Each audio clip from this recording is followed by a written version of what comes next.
మనం పడి ఉన్న బంధకాల్లో నుంచి విడుదల పొందటం అండ్ ఘనపరచటం, ఇవి రెండు నెరవేర్చడానికి దేవుడికి ఒక్క రోజు చాలు. ఎన్ని రోజులు కావాలి? Only one day. ఒక్కరోజు చాలు మన గతిని, స్థితిని, పరిస్థితిని మార్చడానికి.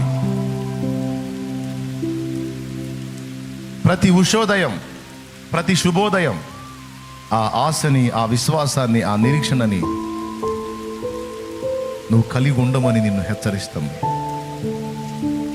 నిన్న మారలేదా? మొన్న మారలేదా? ఈరోజు కూడా మారలేదా? అట్లయితే రేపుంది, ఎల్లుండుంది, ఆ తర్వాతి రోజు ఉంది. సింపుల్గా ఒక మాటలో చెప్పాలంటే, నీ విషయమై దేవుడు ఖచ్చితంగా జోక్యం చేసుకునే